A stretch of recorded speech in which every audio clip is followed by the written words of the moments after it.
শয্যা সংকটে হাম আক্রান্ত শিশু, ডায়রিয়া, গাইনি ও হাত পা ভাঙা সব রোগীর চিকিৎসা চলছে একসঙ্গেই। রোগীর বিছানার পাশে থাকা ময়লা আবর্জনা থেকে ছড়াচ্ছে দুর্গন্ধ। ভোলার মনপুরা উপজেলা স্বাস্থ্য কমপ্লেক্সে এ দৃশ্য। ৩১ শয্যা থেকে ২০১৪ সালে ৫০ শয্যায় উন্নীত হলেও শয্যাসহ আনুষঙ্গিক সবই রয়ে গেছে আগের হিসেবেই। ফলে বাধ্য হয়ে বারান্দা ও ফ্লোরে জায়গা হয়েছে রোগীদের।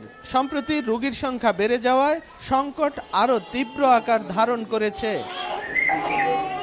শতাধিক রোগীর বিপরীতে হাসপাতালটিতে কর্মরত রয়েছেন মাত্র ৪ জন চিকিৎসক। প্রতিদিন চিকিৎসা দিতে হিমশিম খেতে হচ্ছে তাদের। অন্যদিকে ডাক্তার সংকটের কারণে যথাযথ চিকিৎসা থেকে বঞ্চিত হচ্ছেন সাধারণ রোগীরা। বিশেষজ্ঞ চিকিৎসক না থাকায় শিশু রোগীদের নিয়ে বিপাকে অভিভাবকরা।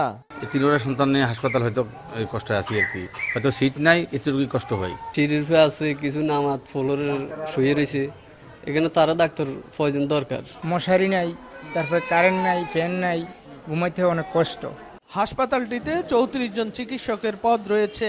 এর মধ্যে ৯ জনকে পদায়ন করা হলেও নানা অজুহাতে অনুপস্থিত ৫ জন। তবে ডাক্তার সংকটের মধ্যেই সর্বোচ্চ সেবা নিশ্চিতের দাবি কর্তৃপক্ষের। আমাদের এখানে যে সংকটগুলো আছে বা যে ফ্যাসিলিটিগুলো আছে, এগুলো আমাদের ঊর্ধ্বতন কর্তৃপক্ষ সব কিছু জানেন, তারা সব কিছু মনিটর করছেন এবং তারা চেষ্টা করছেন এই সমস্যাগুলো সলভ করার জন্য।